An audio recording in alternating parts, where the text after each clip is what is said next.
ধন্যবাদ আরেকটি ভিডিওতে। আজকে ভিডিওতে আমি কথা বলবো সেক্স এডুকেশন নিয়ে। আপনারা আ এর আগেও বেশ কয়েকটা ভিডিও দেখেছেন যেখানে অনেকে প্রশ্নও করেছেন বিভিন্ন রকমের। আবার অনেকেই আছেন যারা হচ্ছে যে এই সম্পর্কিত যে চিকিৎসা পদ্ধতি সেটি খোঁজ করেন। কেউ প্রশ্ন করে যে স্ত্রীর কাছে গেলে সহবাসের প্রচণ্ড ইচ্ছা হয় কিন্তু লিঙ্গ শক্ত হয় না, কী করবেন? এই বিষয় নিয়ে আমি কথা বলবো। আমি আছি কাউন্সেলিং সাইকোলজিস্ট আশুজ্জামান রাজু।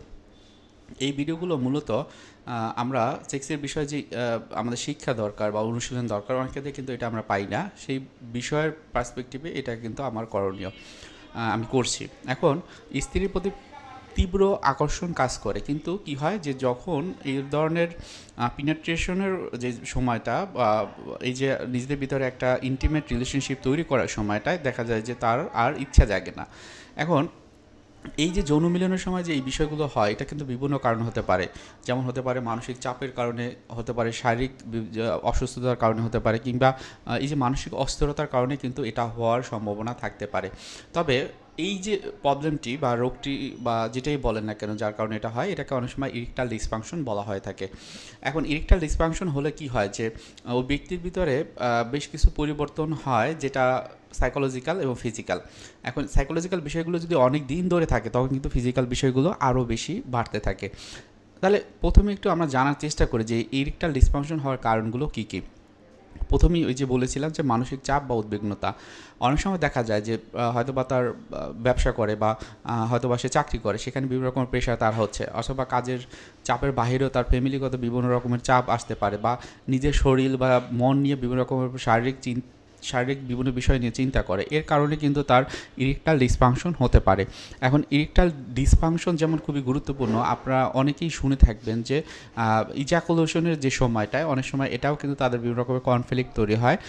প্রিম্যাচুয়ার ইজাকুলেশনের কথাও আপনারা হয়তোবা শুনেছেন, যেটি হয়তোবা পিনেট্রেশনের পর প্রায় যদি এমন হয় যে 1 মিনিটের ভিতরে তার হচ্ছে বীর্য বের হয়ে যাচ্ছে, তখন কিন্তু এটা প্রিম্যাচুয়ার ইজাকুলেশন নামে বলা হয়। এখন যেটা হয় যে শারীরিক অসুস্থতার কথা আমি বলেছি, এখন এই অসুস্থতার ভিতরে কী থাকে? ডায়াবেটিস একটা খুবই গুরুত্বপূর্ণ। অনেকে হাই ব্লাড প্রেশার থাকে, অনেক সময় দেখা যায় যে হৃদরোগ থাকে অনেক সময়। এই যে এই বিষয়গুলো যদি দীর্ঘদিন ধরে থাকে এবং আনট্রিটেড থাকে, অর্থাৎ পর্যাপ্ত চিকিৎসা না নেওয়া হয়, সেক্ষেত্রে কিন্তু এই ধরনের সমস্যা হওয়ার সম্ভাবনা থাকে। তারপর আরেকটি যে বিষয়, সেটা হলো জীবনযাত্রার যে অভ্যাস, সেটি হলো হয়তোবা সে অতিরিক্ত মদ্যপান করে, ধূমপান করে। ড্রাগের প্রতি যে আসক্তি, এটা কিন্তু তার যৌন চাহিদা বা যৌনর বিষয়ক যে বিভিন্ন রকমের সমস্যা, সেটি কিন্তু হতে পারে। এরপর যেটা হয় যৌন অস্থিরতা। আমাদের কাছে যারা আসে অধিকাংশ ব্যক্তিদেরকেই দেখি যে এই যৌন অস্থিরতা তাদের ভিতরে কাজ করে। অস্থিরতার পিছনে যখন আমরা কারণটা খুঁজি, তখন দেখি হয়তোবা সে কোনো বুলিংয়ের শিকার হয়েছে।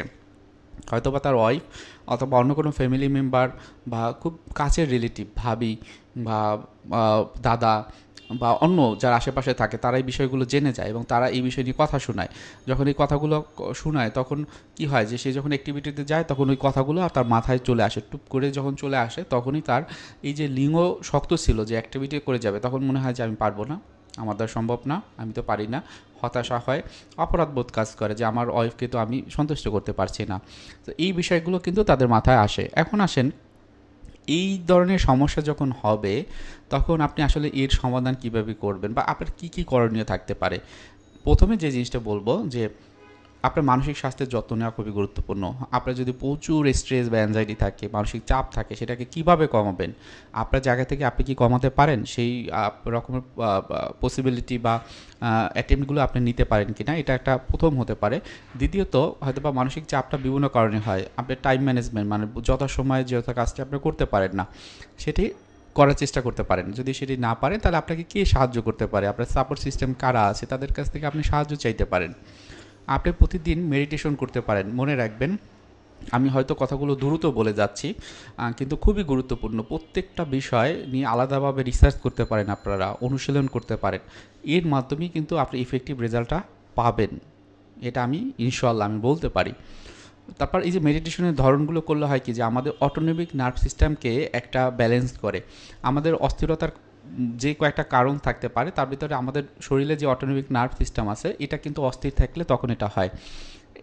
তো সেই ক্ষেত্রে কী করবেন, আপনি হচ্ছে যে এই অস্থিরতা কমানোর জন্য এটা মেডিটেশন করবেন, ব্রিদিং এক্সারসাইজ মানে শ্বাস প্রশ্বাসের ব্যায়াম নিয়মিত করবেন, একটু ফিজিক্যাল এক্সারসাইজ করতে পারেন।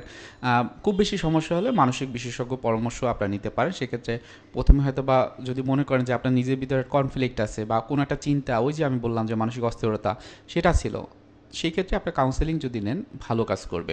যদি দেখেন না অনেক সমস্যা, অনেক বড় সমস্যা সেটা ফিজিক্যাল, সেক্ষেত্রে সাইকিয়াট্রিস্ট আছে, তারা আপনাদেরকে সাহায্য করবে। তারপর যেটা আসে যে সুস্থ জীবনযাপন। এখন সুস্থ জীবনযাপন বলতে কী বোঝা যায়? খাদ্যাভ্যাস, পর্যাপ্ত ঘুম, নিয়মিত ব্যায়াম করা, ধূমপান বা মদ্যপান করা থাকলে এর থেকে বিরত থাকা খুবই গুরুত্বপূর্ণ। এগুলো করতে পারেন। খুব বেশি সমস্যা হলে ডাক্তারের পরামর্শ নিতে পারেন। হয়তো বা সাইকিয়াট্রিস্ট বা সাইকোলজিস্টে আপনি পাচ্ছেন না, কিন্তু আপনার কাছাকাছি কারা আছেন তাদের কাছে যান, চিকিৎসা নেন, দেখবেন এটা থেকে আপনার মুক্তি পেয়ে যাবেন। এবং হয়তো বা সেই যে চিকিৎসকের কাছে যাবেন, যদি এটা সাইকোলজিক্যাল হয়, সাইকোলজিক্যাল ট্রিটমেন্ট যারা করে তাদের কাছে আপনি রেফার করবে, এটা আপনারা করতে পারেন। তারপর যেটা হয় যে সঙ্গীর সাথে খোলামেলা কথা বলা। এখন বেশিরভাগ হয় কি জানেন, আমাদের কাছে যারা আসে না তাদের একটা জিনিস যে খুব বেশি ডিপ্রেস থাকে, খুব বেশি অ্যাংজাইটি থাকে। কারণ আমি আমার পার্টনার সাথে কী কথা বলবো, সে তো আমার কথা শোনে না, সে তো আমাকে সবসময় ইভ্যালুয়েশন করে, নেগেটিভ কথা শোনায়। তো আমরা কোনো কথা বলি না, এটা কিন্তু একটা সমাধান না। আপনারা যেই যেই নৌকায় দুজনে উঠেছেন, সেই নৌকাটা কিন্তু পাড়ি দিতে হবে। এটা অনেক দিনের একটা একটা জার্নি। সো এইখানে আপনারা যদি কথা না বলেন, নিজেদের ভিতরে বিভিন্ন রকম হয়রানিমূলক কাজগুলো করেন, তাহলে কিন্তু আলটিমেটলি আপনাদের ওই যে গন্তব্য সেখানে কিন্তু আপনারা পৌঁছাতে পারবেন না। প্রতিনিয়ত বিভিন্ন রকমের সমুদ্রের ঢেউ আসবে, বিভিন্ন রকমের ভয়, এই যে ভয়, অস্থিরতা, এটা কিন্তু আপনাদেরকে খারাপ রাখবে। আপনারা হয়তো বা লাইফটাকে লিড করতে পারবেন, সামনে আগাতে পারবেন, কিন্তু সেই লাইফটা আপনার পছন্দ মতো না, আপনাদের পছন্দ মতো না। সুতরাং এই জায়গাটা বিভিন্ন সমস্যা থাকতেই পারে, থাকাটাই স্বাভাবিক। সেক্ষেত্রে একটা সময় দিবেন যে আমরা এই বিকাল 4টার সময় বা সন্ধ্যার পরে 8টার সময় আমরা একটু বসবো, আমরা দুজনে একটু কথা বলবো। যখন একজন কথা বলবো আরেকজন কথাগুলো শুনবো। এখন হয়তোবা বিষয়টা হলো যৌনতা নিয়ে, কিন্তু এই পর্যন্ত চলে আসছে, আসলে এটাই।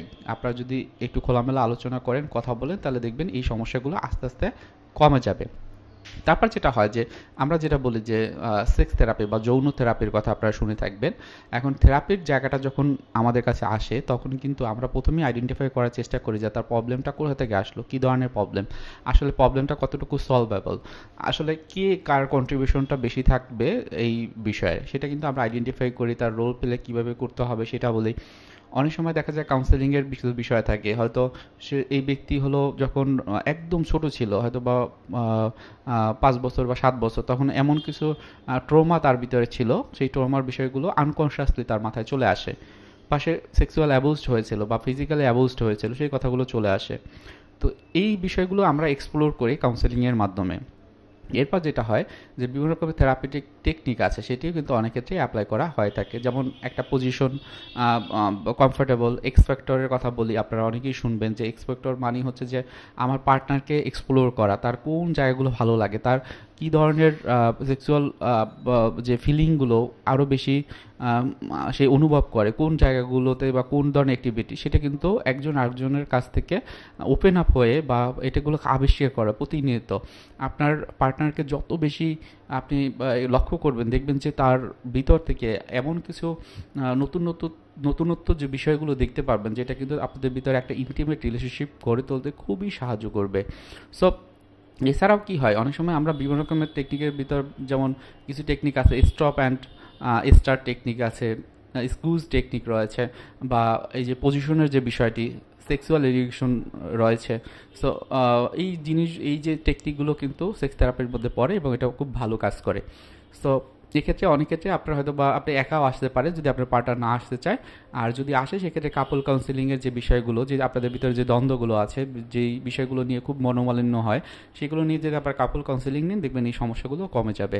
এখন চিকিৎসা পদ্ধতির কথা বলবো। চিকিৎসা পদ্ধতি আসলে দুই ধরনের হয়ে থাকে, একটা হলো ওষুধের চিকিৎসা, আর একটা হলো কাউন্সিলিং বা সাইকোথেরাপি।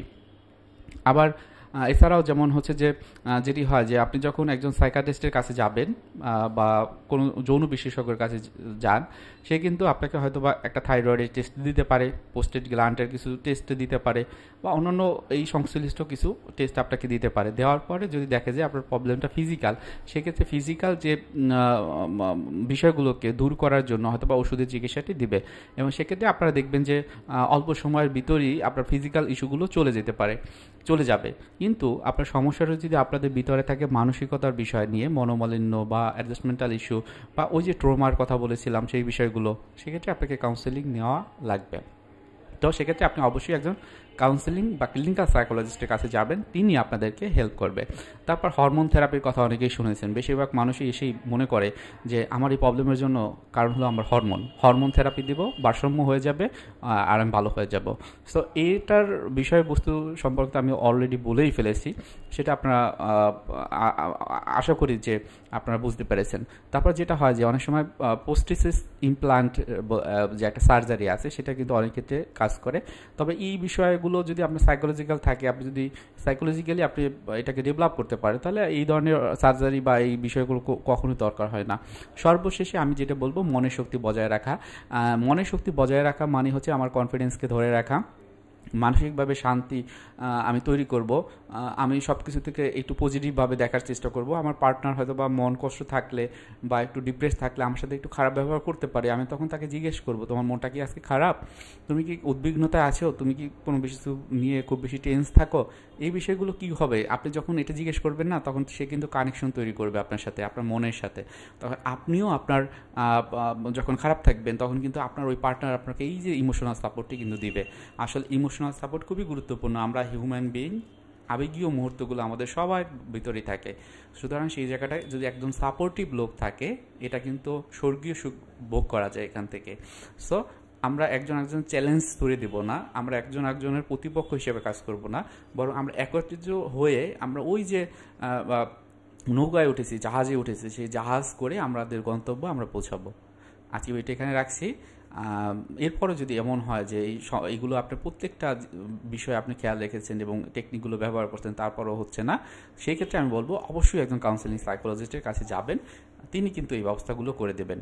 এবং আশা করব এর মাধ্যমে আপনার লিঙ্গ হয়তো বা মানে অ্যাক্টিভ হয়ে গেছে, কিন্তু আপনি এই ধরনের সেক্সুয়াল যে বিষয়গুলোতে আপনার হঠাৎ করে আপনার মন থাকছে না বা টিকছে না, এই জিনিসগুলো আর থাকবে না। সবাই ভালো থাকবেন, সুস্থ থাকবেন। আসসালামু আলাইকুম।